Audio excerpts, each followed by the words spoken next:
Tak dneska tady máme tekutý stěrače na pořadu dne. Mám tady v ruce od Soft 99 Glaco a Compound. Compound je taková abrazivní čistící leštěnka na přípravu skla před aplikací tekutých stěračů Glaco.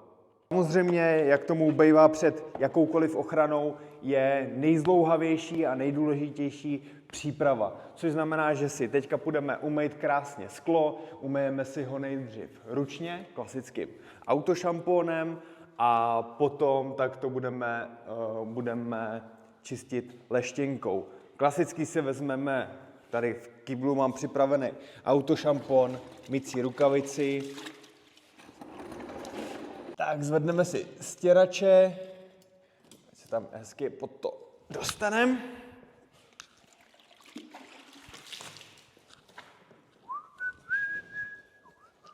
Co to dělá blbě na takhle velkém autě, sakra.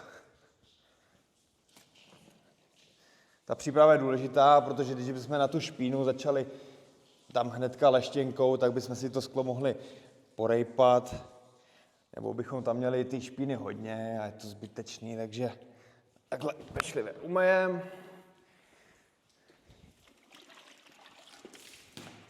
Šampon opláchneme dolů.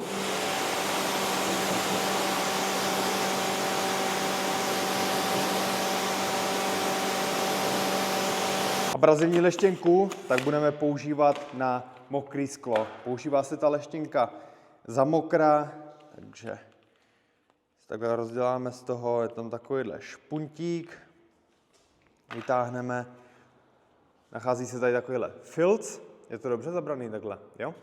A uprostřed tak je dávkovač, co znamená, že po stisknutí tak se nám pak nasytí ten filc a tím my to vlastně doleštíme.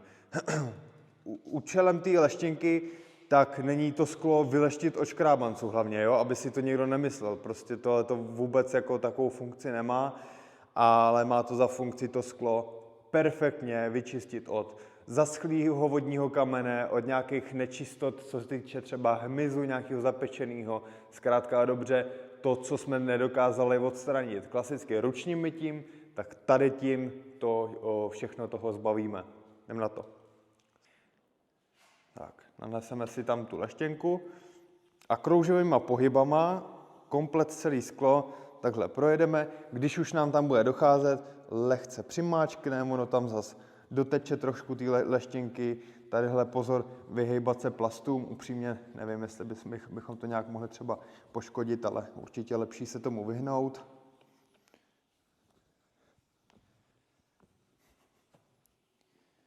To tam dal docela dost.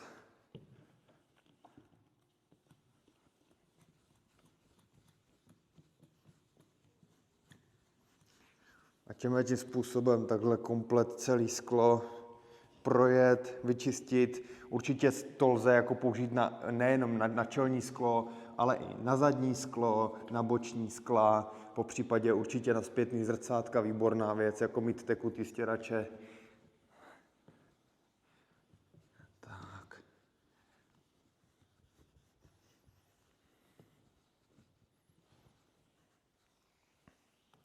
Tak, co máme doleštěno, tak si ten compound uzavřeme zpátky, aby nám nevysychal, co znamená, že tam nám vrátím zpátky takhle ten plastový kryt a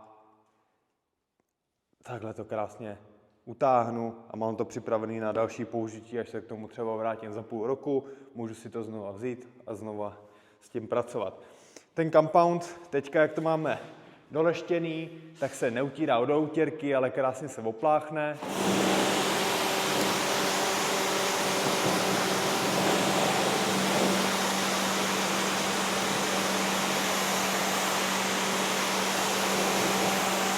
Tak v této fázi, kdy to máme takhle mokrý, tak do toho nesmí přijít žádná ochrana, jo? Takže si nedopomáhej při prosušení žádným protektorvaxem nebo nějakým sealentem, aby to začalo kapičkovat, ale máš možnost, protože my to budeme stejně odmašťovat, si pomoct Panel Preparation Spray, je to na bázi alkoholu, a ty to do toho foukneš a nemáš tam žádnou ochranu, ale začne ti to kapičkovat, což my potřebujeme. A jak to kapičkuje, tak to krásně takhle dosušíme hydrasilkem. Tak. Skočím na druhou stranu. Oj, se smekmálem, ty vole. Tak. Druhou stranu.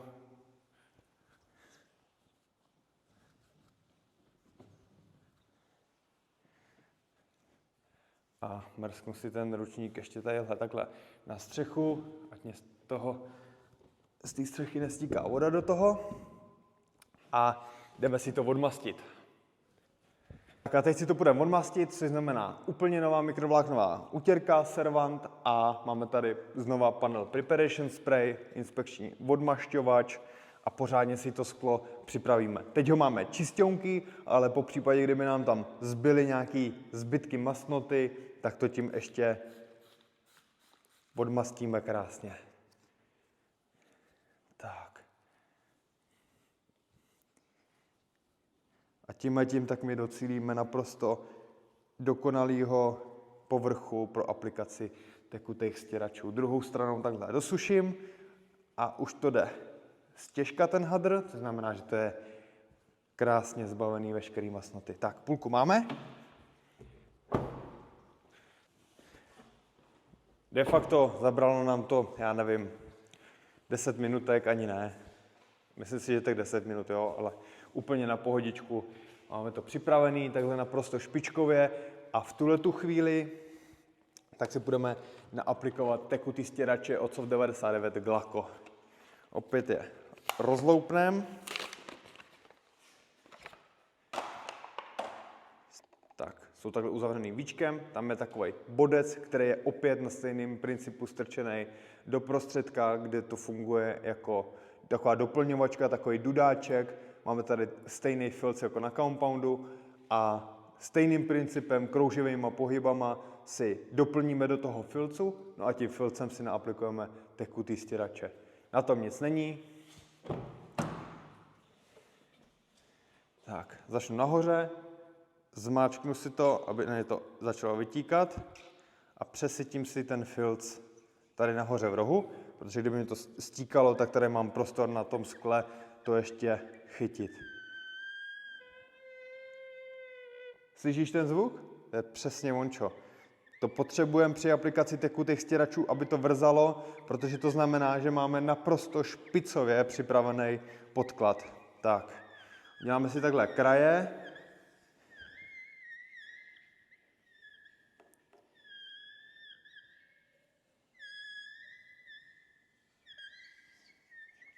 A krouživýma pohybama.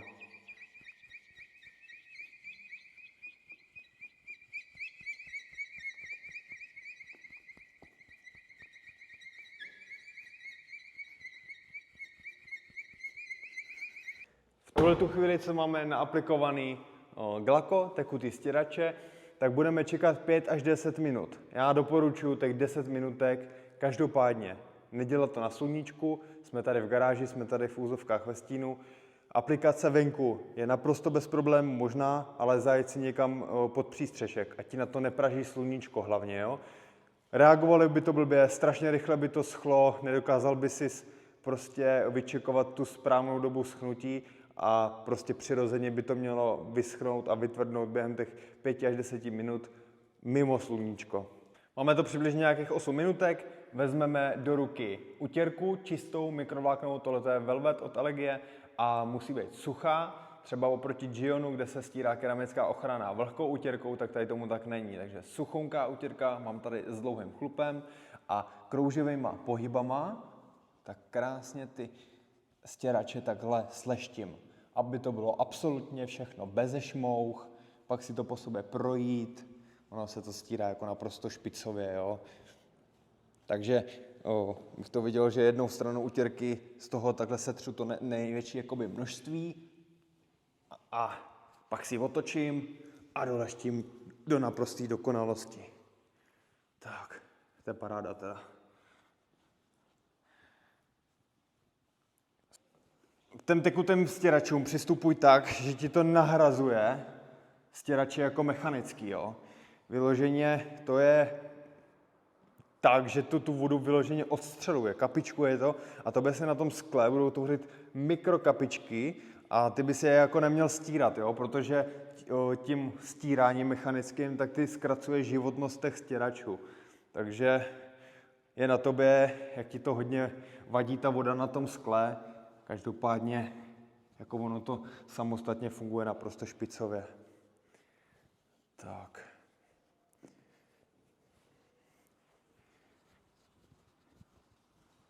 Po aplikaci těch tekutých stěračů, já se domnívám, že výrobce říká 24 hodin, aby to tvrdlo, a já s tím souhlasím, určitě ideálně, aby to nepřišlo do kontaktu s vodou aspoň těch 24 hodin. Já si myslím, že to lze zaručit podle nějakých předpovědí počasí naprosto bez problému, že to budeš aplikovat den předtím, když hlásí sluníčko, tak si myslím, že je úplně v pohodě. Takže 24 hodin bez vody, my si to každopádně zkusíme hned, protože chci ukázat, co to umí, ty to doma hnedka nedělej.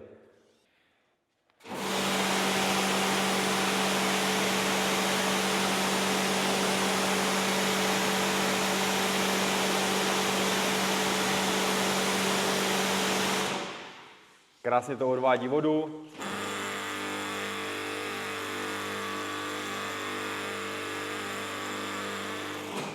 No a s tím, že za jízdy, tak ti to odstřeluje směrem na střechu a naprostá špicovka. V zimním období to má takovou funkci, že se ti respektive míň ti zamrzají ty skla, jo? Není to tak, že by to byla naprostá prevence proti námraze, ale líp se ti to tam odstraňuje a pokud je takový lehčí mrazík, tak ti to na to sklo nepřilne, což je parádička. A tohle je opravdu dobré.